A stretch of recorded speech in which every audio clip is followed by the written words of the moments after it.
L'effondrement a fait plus qu'effacer les gouvernements, les satellites et le mythe de la stabilité. Il a dépouillé l'humanité de son orientation même. Ce que les survivants ont fini par apprendre est d'une simplicité brutale. La direction n'a jamais été un don instinctuel. C'était un système externe sur lequel nous nous appuyions sans comprendre sa fragilité. Le GPS masquait la désorientation humaine.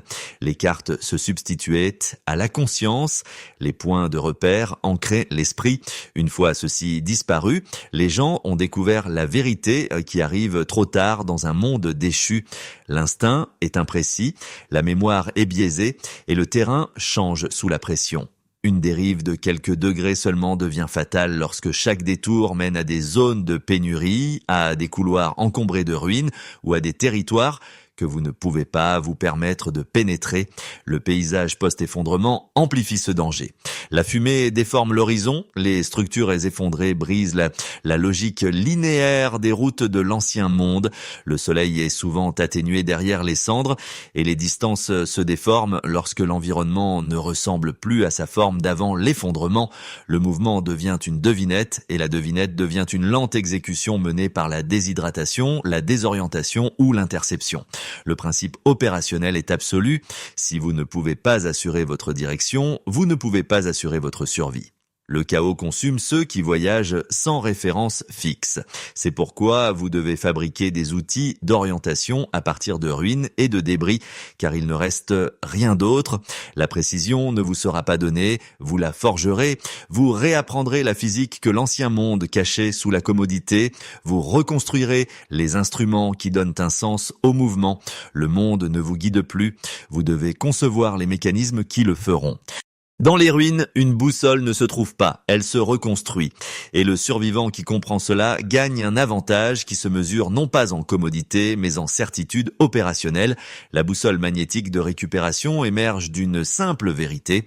Même après l'effondrement, le nord magnétique persiste indifférent à la catastrophe.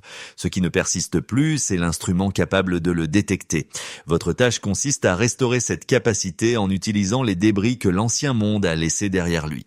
Vous commencez par le noyau, un éclat d'acier, idéalement riche en carbone, coupé d'un ressort, d'une lame de scie à métaux, d'un rayon de bicyclette ou d'un outil cassé.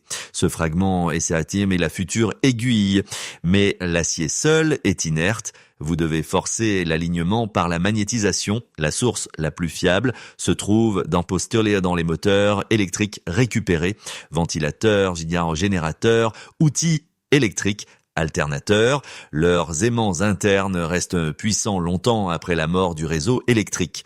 Frottez l'acier dans une seule direction, jamais d'avant, en arrière. La constance et l'alignement, l'hésitation et l'entropie. Lorsque l'acier maintient son orientation, même lorsqu'il est déplacé, vous avez réussi. Ensuite, réduisez la friction à près de zéro. Une boussole tombe en panne non pas à cause d'un faible magnétisme, mais à cause de la traînée. Récupérez un bouchon de bouteille, un couvercle de canette, un aluminium ou un plat métallique peu profond pour une surface flottante. Créez un pivot à l'aide d'une pointe d'aiguille à coudre, d'une pointe de clou ou d'une tête de vis meulée. Si de l'os à ouder est disponible, faites flotter l'aiguille sur une feuille, un éclat de plastique ou un joint de bouteille. Le milieu devient votre réducteur de roulement. Si l'eau ne peut être épargnée, suspendez l'aiguille sur le pivot avec une précision obsessionnelle. La dernière étape est le calibrage, un acte que la plupart des survivants sautent et pour lequel ils meurent. Utilisez l'arquette ouest du soleil pour confirmer l'alignement. Marquez le boîtier, verrouillez l'axe et mémorisez la déviation introduite par votre construction improvisée. Rien de ce que vous fabriquez ne sera parfait. Ce qui compte, c'est que vous quantifiez son imperfection. Dans un monde sans instruments, vous en avez construit un. Dans un monde sans direction, vous avez retrouvé le nord. Bien avant les satellites, bien avant les aiguilles en acier et les roulements calibrés, le soleil était la seule autorité intransigeante en matière de direction. Même après l'effondrement, lorsque les nuages de cendres obscurcissent le ciel et que l'environnement se transforme en une géométrie fracturée, le mouvement du soleil reste la vérité linéaire la plus fiable dont dispose un survivant. Le Solar Shadow Tracker n'est pas un outil que vous trouvez, c'est un protocole que vous mettez en œuvre, une interaction disciplinée entre la lumière, le temps et l'observation qui transforme un simple objet vertical en un instrument directionnel. Commencez par l'exigence la plus simple, une tige droite et rigide. Une antenne cassée, un tuyau métallique, un manche à balai cassé, voire des barres d'armature retirées d'os de béton, tout ce qui tient debout sans se plier. Enfoncez-le dans le sol ou coincez-le dans des gravats de manière à ce que son axe pointe clairement vers le haut. La perfection n'est pas nécessaire, la stabilité l'est, l'ombre qu'il projette est votre flux de données et les données ne peuvent pas vaciller. Lorsque le soleil touche votre horizon improvisé, marquez l'extrémité de l'ombre, n'approchez pas, grattez le sol, placez une pierre, tracez une ligne, ce qui compte c'est la permanence. Attendez, au fur et à mesure que le soleil se déplace, l'ombre se raccourcit ou s'allonge dérivant à travers le terrain. Marquez à nouveau l'extrémité après un intervalle mesurable. 2 points forment la ligne est-ouest. La première marque est l'ouest, la seconde est l'est. Aucune boussole n'est nécessaire, aucune technologie n'est requise. Seule la mécanique céleste qui ne s'est pas effondrée. Si vous avez le temps, développez le système. Continuez à marquer l'extrémité de l'ombre pendant plusieurs heures, créant ainsi un arc. Le point médian de l'arc révèle le vrai midi solaire, la direction où l'ombre pointe directement vers le nord. Cela vous donne non seulement une orientation, mais aussi un axe ancré auquel vous pouvez revenir à plusieurs reprises. Mais le monde post-effondrement introduit des complications. Les cendres et la brume peuvent estomper les ombres. Le terrain peut limiter la visibilité. Les débris peuvent déformer le plan du sol. Vous vous adaptez en améliorant le contraste. Placez la tige sur des dalles de béton, des capots de véhicules, des feuilles de métal, tout ce qui projette un contour plus net. Si le soleil est faible, réduisez l'échelle. Une tige plus petite donne un bord d'ombre plus défini. Si les nuages se dissipent par intermittence, capturez chaque bref instant de clarté. Une marque précise vaut plus que des heures d'observation imprécises. Avec de la discipline, le Solar Shadow Tracker devient plus qu'une méthode primitive. Il devient un générateur de vérité. Dans un monde où rien ne reste cohérent, le soleil continue de se déplacer avec une obéissance absolue. Votre rôle est simplement d'enregistrer cette obéissance et de la traduire en direction. La tombée de la nuit dans le monde post-effondrement efface les dernières illusions de sécurité, mais elle restaure également un système de navigation plus ancien que la civilisation elle-même. Le ciel devient une carte opérationnelle, froide, distante et incorruptible. Le compas stellaire improvisé n'est pas un retour romantique aux méthodes anciennes. C'est un outil de précision pour les survivants qui comprennent que le ciel nocturne, contrairement au monde en ruine en dessous, n'a pas perdu son ordre. Votre point d'ancrage épate Polaris, l'étoile du Nord, un objet qui maintient sa position avec une fidélité inébranlable tandis que tout le reste tourne autour de lui. L'effondrement a peut-être détruit l'architecture, l'industrie et la société, mais il n'a pas modifié l'axe de la Terre. Tant que Polaris existe, le Nord reste connaissable.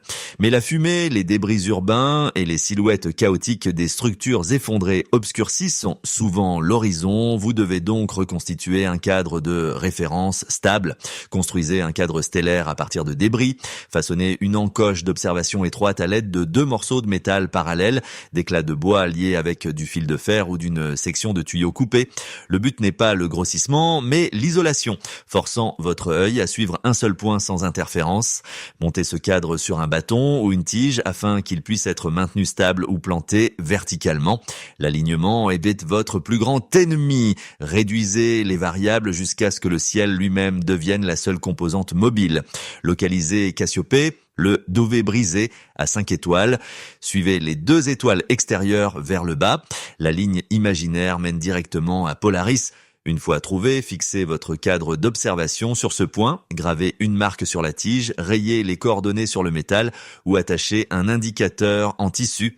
Tous ceux qui enregistrent l'angle précis afin que vous puissiez retrouver l'étoile même en cas de fatigue ou de couverture nuageuse partielle. Si les conditions empirent, ciel obscurci par la fumée, visibilité intermittente, utilisez la dérive des étoiles au lieu de l'observation directe. Choisissez n'importe quelle étoile brillante, suivez son mouvement pendant quelques minutes et notez son arc. Les étoiles se lèvent à l'est et se couchent à l'ouest. Leur mouvement révèle l'orientation même lorsque Polaris ne le peut pas. Vous ne recherchez pas la beauté, vous extrayez des données vectorielles du mouvement céleste. Le compas stellaire improvisé n'est pas parfait. La fatigue, le froid et le brouillard mental faussent le jugement, mais contrairement aux routes, aux ruines ou aux cartes abandonnées, les étoiles ne peuvent pas mentir. Le ciel nocturne reste la seule grille de navigation que l'effondrement n'a pas détruite. Au lendemain de l'effondrement, la précision devient une monnaie plus rare que les munitions. La lumière du jour peut être fracturée par les cendres, le soleil obscurci par la brume industrielle et vos outils magnétiques compromis par des champs de débris saturés de métal. C'est là que la plupart des survivants échouent, un titre. Ils croient que la direction est soit connue, soit inconnue. Mais un stratège comprend une troisième voie. La direction peut être calculée. Le disque de direction à mouvement d'ombre est l'incarnation de cette philosophie. Un outil non hérité de l'ancien monde, mais conçu à partir de ses débris. C'est un appareil qui traduit le mouvement lent et inévitable du Soleil en une référence d'orientation stable, même lorsque le monde refuse de vous donner des ombres claires. La construction commence par un disque plat récupéré dans les ruines, le couvercle d'une canette, la base d'un pot, une plaque de poulie ou toute surface qui maintient la symétrie. Vous ne créez pas l'élégance, vous créez la prévisibilité, lissez les bords pour réduire le déséquilibre. Créez ensuite l'axe de rotation à l'aide d'une pointe de clou, d'une pointe de vis ou d'un roulement cassé, tout ce qui est suffisamment tranchant pour minimiser le frottement. Le disque doit tourner librement mais pas lâchement. La précision n'est pas un luxe ici, c'est une variable de survie. Ensuite, établissez le gnomon, la tige verticale dont l'ombre devient votre flux de données. Un boulon cassé, un morceau de fil rigide, un segment d'antenne coupé. Tout ce qui est droit, rigide et suffisamment court pour éviter de basculer lorsqu'il est monté sur le disque. Fixez-le au centre exact. C'est le cœur de l'instrument, la structure qui convertit la lumière du soleil en vecteur mesurable. Si le gnomon se déplace ne serait-ce que légèrement, l'ensemble du système devient du bruit. Renforcez-le avec du plastique fondu, de l'époxy récupéré dans des boîtes à outils ou du tissu compressé durci à la chaleur.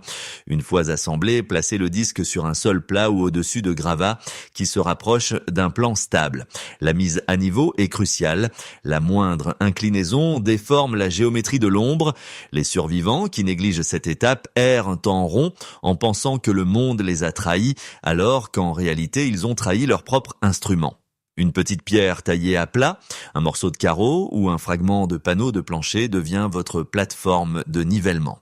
Maintenant, le processus commence. Le soleil, même lorsqu'il est atténué, se déplace toujours avec une certitude mathématique. Au fur et à mesure de son déplacement, le gnomon projette une ombre qui se déplace sur la surface du disque. Marquez la pointe de l'ombre à intervalles réguliers. Toutes les 15 minutes est idéal. Utilisez du charbon de bois, du métal aiguisé ou un peu de poussière contrastée. Les marques formeront une courbe. Cette courbe n'est pas aléatoire, c'est une signature solaire. Le point le plus bas de la courbe, le moment où l'ombre est la plus courte, se produit au vrai midi solaire. À ce moment-là, l'ombre pointe directement vers le nord. Ce système est puissant car il ne nécessite pas de lumière solaire continue. Même une luminosité intermittente suffit. Une seule marque d'ombre peut ne pas révéler la direction, mais une séquence révèle la trajectoire du soleil. De la trajectoire vient l'orientation. De l'orientation vient la survie. Le disque accumule la vérité au fil du temps. Le monde ne peut pas cacher le mouvement du soleil pour toujours. Si les nuages de cendres s'épaississent et que les ombres s'estompent, compensez en resserrant le système. Raccourcissez le gnomon pour affûter le bord de l'ombre. Polissez le disque pour augmenter le contraste. Ajoutez un rebord pour réduire la dérive directionnelle due au vent.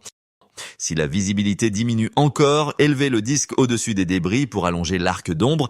Chaque ajustement augmente la fidélité des données.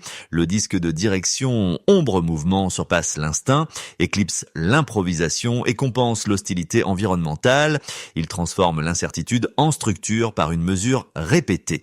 Dans le monde post-effondrement, c'est l'essence de l'intelligence, pas la fortune, pas l'intuition, mais l'extraction disciplinée de l'ordre d'un environnement voué au chaos. Dans l'effondrement, on apprend vite que la direction ne vient pas seulement des instruments, mais qu'elle émane du terrain lui-même. La Terre a des points de pression, des flux dominants et des biais structurels qui restent constants, même lorsque tout ce qui est construit dessus s'est effondré. La méthode d'orientation par pression du terrain est la disciplité, la discipline qui consiste à lire ces forces environnementales comme si elles étaient des marques sur une boussole. La plupart des survivants négligent cela parce qu'ils s'attendent à ce que la direction soit explicite, mais le terrain ne parle pas, il pousse. Votre tâche consiste à sentir la poussée et à la traduire en vecteur. Commencez par le principe de la logique de l'eau. Même dans les paysages dévastés, le ruissellement suit la gravité avec une loyauté absolue. Après la pluie ou la condensation, observez les micro-chenaux dans le sol, la poussière ou les décombres. Ces lignes vous indiquent le vecteur de descente qui, à son tour, révèle la pente topographique locale. Cette pente, lorsqu'elle est suivie en amont ou en aval, vous aligne sur l'épine dorsale naturelle du terrain. Une information que vous pouvez convertir en relation cardinale prévisible. Les vallées s'orientent souvent selon les tendances géologiques. Et les crêtes font de même. L'effondrement a peut-être fracturé les villes, mais il n'a pas réécrit le substrat rocheux. Le vent devient votre deuxième flux de données. En terrain découvert, les vents dominants sculptent des motifs constants dans les tas de poussière, les amas de cendres, les panaches de fumée et la déformation des cimes des arbres. Même dans les ruines urbaines, le vent se faufile à travers les espaces structurels de manière répétée. Suivez les amas de débris, les lignes de flottement dans les tissus déchirés ou l'inclinaison de la suie déposée depuis longtemps. Ces indicateurs révèlent les directions dominantes, surtout lorsque le soleil ou les étoiles sont inaccessibles. Un survivant expérimenté lit le vent non pas comme la météo, mais comme un gradient directionnel. Ensuite, évaluez l'effondrement structurel. Les bâtiments tombent selon des lignes prévisibles. Les toits s'effondrent vers les supports les plus faibles. Les murs se déforment le long des chemins de contrainte. Les champs de débris se dispersent dans la direction de la moindre résistance.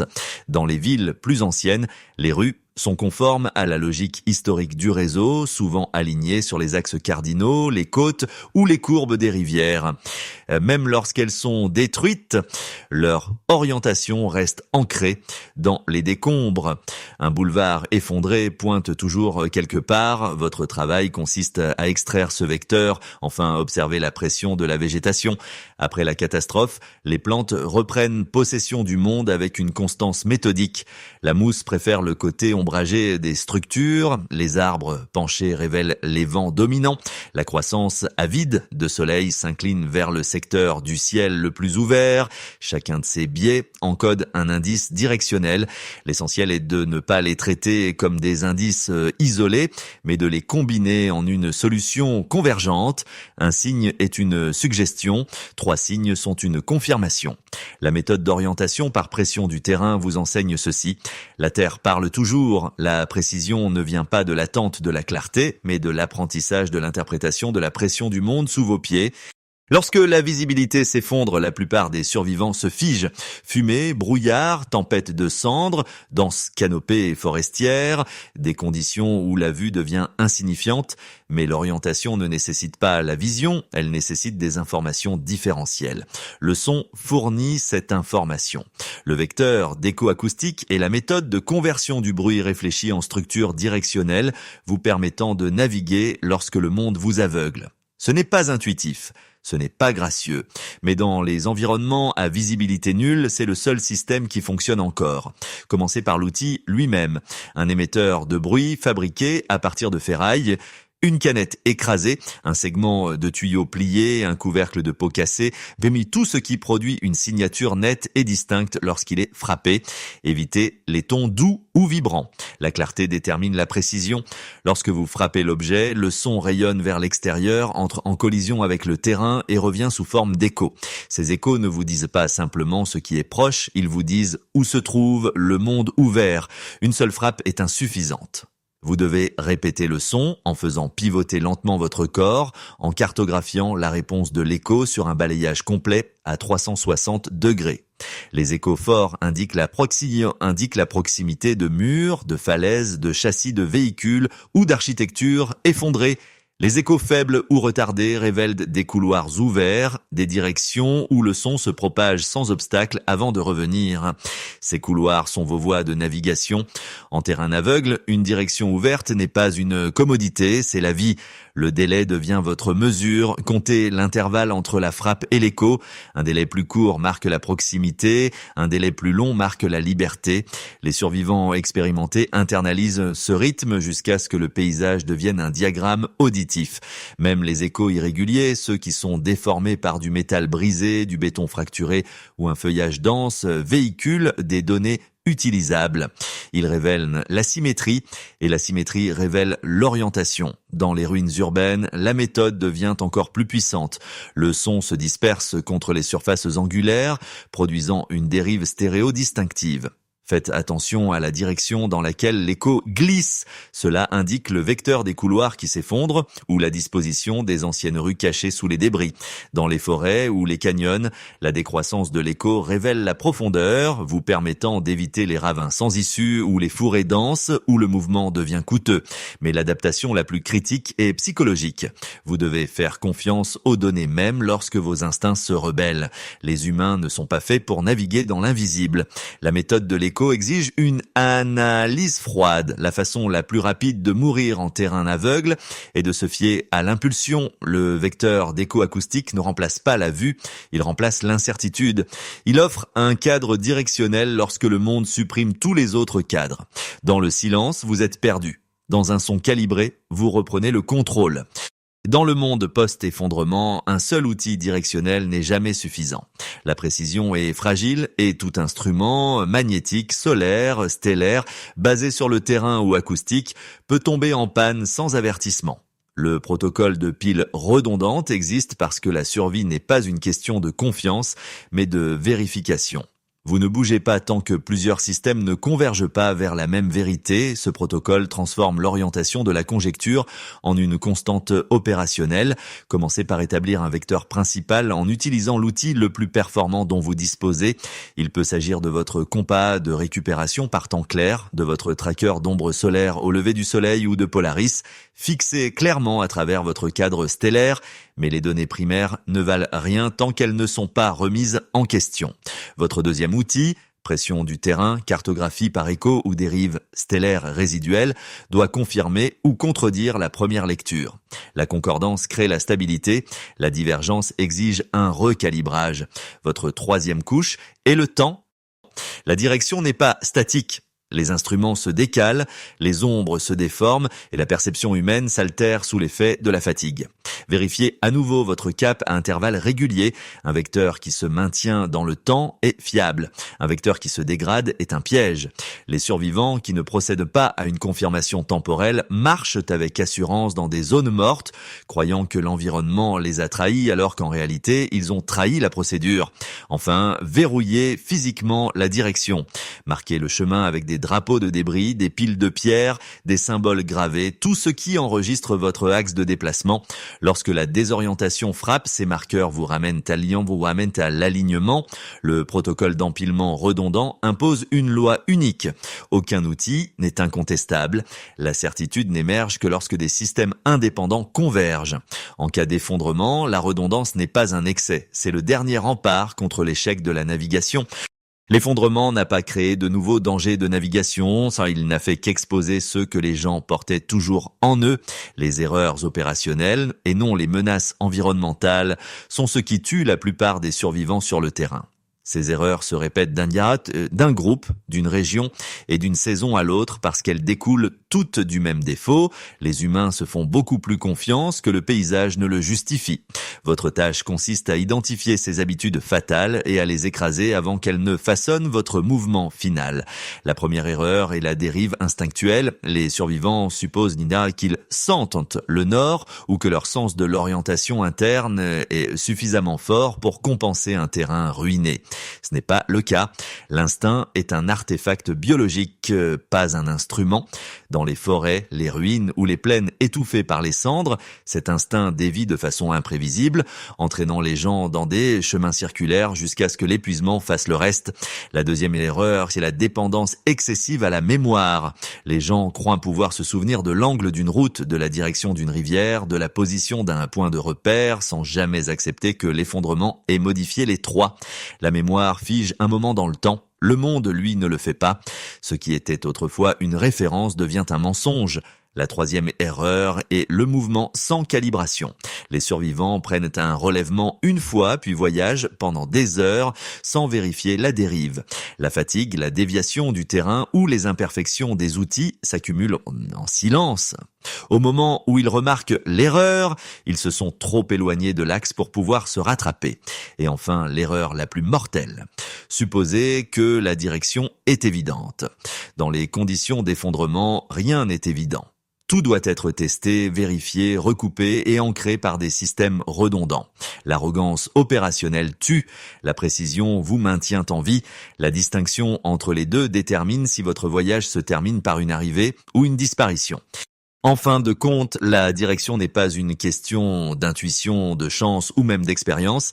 C'est un système que vous reconstruisez ou sans lequel vous périrez. La loi des reins de l'orientation énonce une vérité que le vieux monde dissimulait par commodité. La survie est géométrique. Chaque mouvement est un vecteur, chaque décision est un angle, chaque erreur est une dérive qui s'aggrave jusqu'à ce que le paysage vous engloutisse. Lorsque les satellites se sont tus et que les boussoles ont disparu dans les cendres, la plupart des survivants ont découvert qu'ils n'avaient jamais navigué un seul jour de leur vie. Ils n'avaient fait que suivre un monde conçu pour les empêcher de se perdre. Mais l'environnement post-effondrement ne vous protège pas. Il ne pardonne pas les déviations et n'offre pas de seconde chance. Vous devez lui imposer de l'ordre. C'est pourquoi vous avez fabriqué des outils à partir de débris, pourquoi vous avez tracé des ombres sur du métal brisé, pourquoi vous avez extrait la vérité de la lumière, des étoiles et de l'écho, pourquoi vous avez écouté les schémas du vent et étudié l'inclinaison des structures ruinées. Chaque méthode a récupéré un fragment de certitude et ensemble, elles ont reconstruit un système de navigation qu'aucun effondrement ne pouvait effacer. Votre dernière obligation est d'intérioriser la loi. La direction n'est jamais supposée, elle est construite. Lorsque vous pénétrez dans le terrain vague, vous n'emportez pas l'instinct, mais des instruments, non pas l'espoir, mais des calculs. Vous vous déplacez parce que vous pouvez prouver que le chemin à suivre est réel, mesurable et aligné sur la physique qui régit encore le monde sous les ruines. La survie n'est pas accordée. Elle est conçue et la direction est la première machine que vous construisez.